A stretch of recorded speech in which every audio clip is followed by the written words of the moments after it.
Hanging out with Alicia Bay. If you watch the 305 sprint cars and some of the CRSA races, you've probably seen her face. She's graced victory lane a couple of times here at Land of Legends Raceway. We're kind of watching a little bit of rain right now, hoping that we're going to be okay tonight. We're keeping our fingers crossed on everything. Was leading the points until she hit one of those dastardly uke tires down on the inside of the infield. I first got to meet Alicia when she was first started. She thinks it was somewhere around age 11, age 12. How we doing? We're doing good.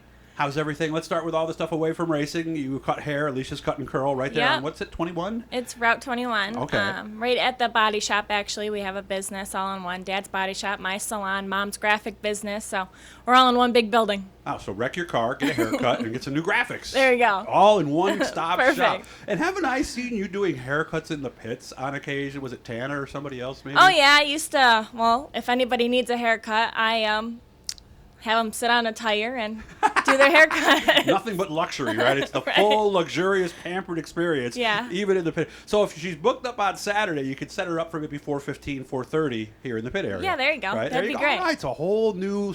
Oh, maybe we could get the Little fans. traveling salon going on. I like it. Yeah, get the fans involved, a free haircut with the 50-50 win, something like Perfect. that. It could Yeah. be cool. So obviously, I can imagine your childhood was a lot different growing up with a dad who they call the motorized madman. And with a nickname like that, they don't just give that nickname away. Oh, yeah.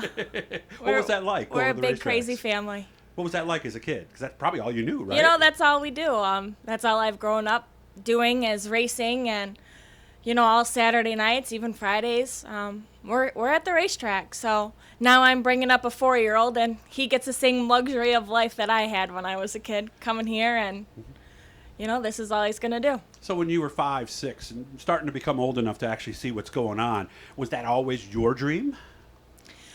I always wanted to race, definitely, but at age 5 and 6, he was racing mods, so we were racing motocross. I started motocross at 9. Oh.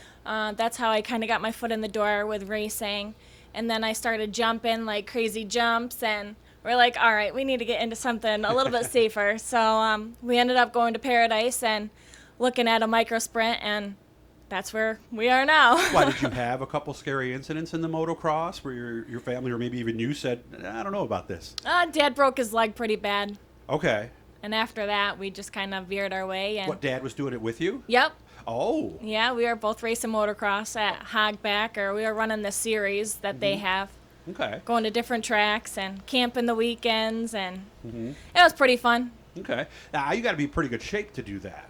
Yeah, I was in pretty good shape at one point in my Because life. it's a lot of upper body. I don't think people realize that, right? Right, yeah. Okay, so how did that help you when you got to the micro? Because that's when I first met you, when you and your dad started showing up at Paradise. I don't, you kind of have to be in some sort of shape racing.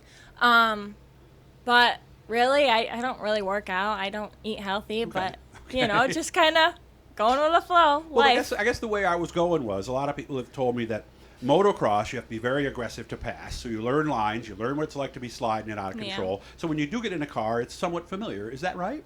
Yeah, you're just not flying through the air. I mean, you could Well, be you hope like not. I did when I Sometimes broke my you will. back, but we just you know the fundamentals of racing, and that just carries on Okay. for each series or each division you're in.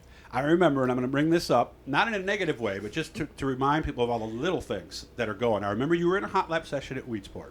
It was a micro sprint. I think it was fairly early in your career. Do you know where I'm going?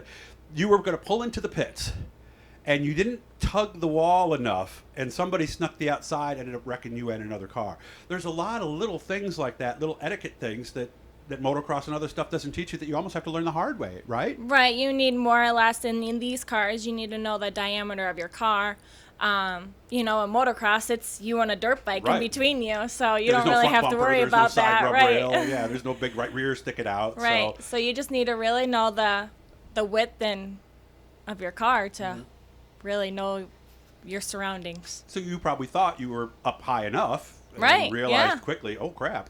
Right. I'm not up And far I get taken enough. out. So when they made the move to 305s, if I remember, it was pretty seamless, was it?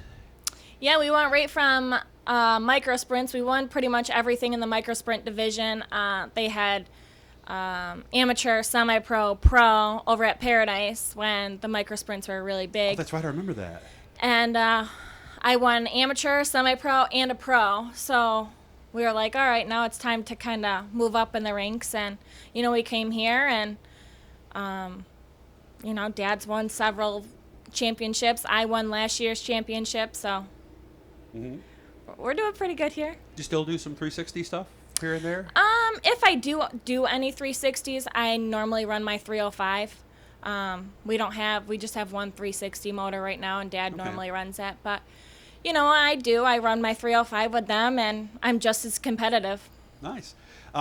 What's it like? Because your dad's had some incidents on the track. You've had some incidents on the track. What's it like when a family member or you, do you guys all kind of come together, or what happens when one of you is hurt? When one of us is hurt, we, work together, get in the car back together. If you are good enough. Unfortunately, it was 8 years ago that I broke my back. That long, really? Yeah, Okay. and, I was out there the next year. I couldn't be in the car right after I broke my back. Sure. I was out for 12 weeks, and that pretty much summed up the season. But, that next April, I was in the car getting ready to go. Are you okay? No long-term Yeah, we're good. effects? We're You good. don't feel it on days like today when it's raining and stuff like that? There's the everyday aches and pains that you deal with, but it doesn't stop me. Yeah, the aches and pains of being 27, right? Right. I appreciate you spending time with me. I wish you all the best tonight. Guys, hit the blue. That'll subscribe to the Blue E down there. Just let you know every time we're talking to somebody cool like Alicia. Hope you have fun tonight. Watch out for them damn uke tires. There They you do go. tend to jump out and grab you, don't they? They do. And now we'll keep our fingers crossed that we're going to get some racing in here tonight at Land of Legends.